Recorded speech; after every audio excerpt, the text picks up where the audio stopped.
A man is dead after a shooting last night at a club in the Russell neighborhood. Thanks for joining us here at 6:30. I'm Alex Dieterer. Just before midnight last night, LMPD officers responded to a shooting at Club Cedar in the Russell neighborhood. Officers say once they were there, they found a man in his 40s in the club's parking lot who was shot in the head. He was transported to Louvre Hospital, where LMPD says he died from his injuries this morning. LMPD's homicide unit is leading this investigation. And early this morning, a pedestrian in a wheelchair was killed by a car on Preston Highway. LMPD says around 12:15 this morning, officers were called to Preston Highway and Industrial Boulevard for reports of an incident. Louisville Fire found a vehicle had hit the pedestrian who was dead at the scene. The occupants of the car ran from the scene before police arrived. The police are requesting any information that you can have. You're encouraged to call the anonymous tip line at 574 LMPD. He's known by many in New Albany for being the guy who decorated his house for the holidays. You can see some of his masterpiece right here behind me. John Fogel and his unmistakable house lit up with decorations. Fogel died last week after a battle with cancer. WHAS11's Clarice Shaley spoke to his family about the lasting legacy he's left on the area. The noticeable home of John Fogel on State Street in New Albany. For the upcoming Halloween, this year's theme is Beetlejuice. These holiday decorations are his last. His family says he passed away Monday after finding out earlier in the month that he had stage 4 colon cancer. And it was everybody just saying how every time that they would pass his house, that it would brighten their day and make them feel really good. His nieces, Casey Johnson and Nikki Thompson, are now hearing stories of their uncle who touched so many. He had people that didn't even live in the state and that moved out, and they would come here. They'd come here and visit him as soon as they got here. They'd be like, I had to come visit you, wanted to see the house, what the house was decorated like. While they say the future decorating of the house is still unclear. Oh, there's the marker. Oh. Now it's having our name on it. Seriously? Fogel's family fills the home with their farewells. We're definitely going to miss him. Yeah. It's like our family would not be the same without him at all. It's going to be totally different without John here. He was definitely the glue. The impression Fogel has left will always be decorated on everyone's hearts. In New Albany, Clarice Shaley, WHAS 11 on your side. There is a celebration of life planned for Fogel on November 1st from 12 p.m. to 10 p.m. at Southern Indiana Coon Hunters Club off Potters Lane.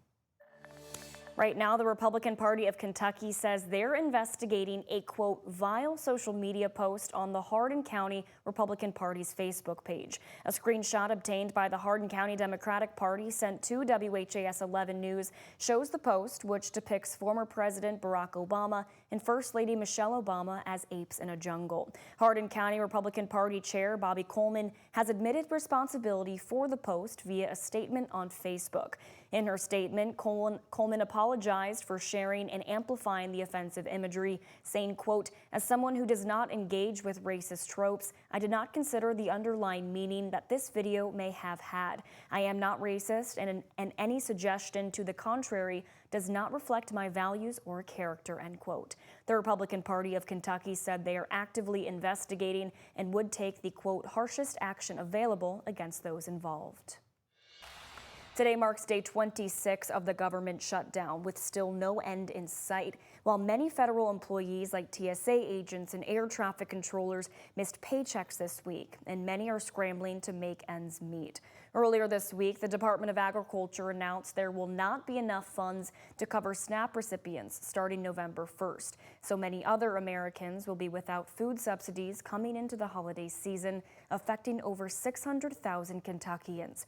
More and more Americans are feeling the shutdown effects at their front door. Congressman James Comer weighed in on the fiery debate of affordable health care, which is one of the central arguments holding the government at a standstill. We need to have a health care plan for every American, for the small business owners, because we've got to get people in Kentucky, my home state, off Medicaid that are able-bodied and into private health care. But private health care goes up twice as much as people on the Obamacare subsidies, because somebody's got to pay for those subsidies. So it's a terrible situation. If the GOP funding bill were to pass through the Senate, it would skyrocket healthcare premiums for millions of Americans, some of who can barely afford rent. Congressman Morgan McGarvey also weighing in on affordable health care. If more and more people are losing their health insurance because Donald Trump is refusing to extend those tax credits for health care, then you're going to see even more people come here, but those people also aren't going to have an ability to pay. And it's going to stretch the resources really thin throughout our community.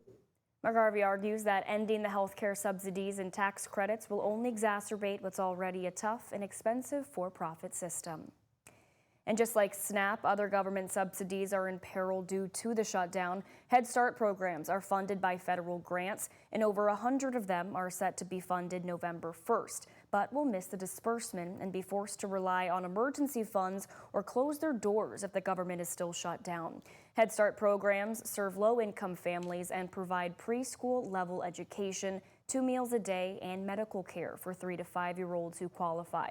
65,000 kids nationally and over 2,000 Kentuckian children rely on the program, and we'll see them close unless the government reopens. Many of the parents with children enrolled work hourly jobs and risk losing work without the child care Head Start programs provide.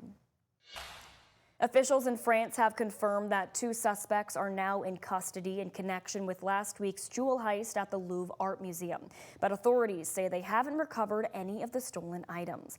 According to Paris prosecutor, the 2 suspects were arrested late Saturday night. One of the men was detained at Charles de Gaulle Airport, preparing to board a flight to Algeria.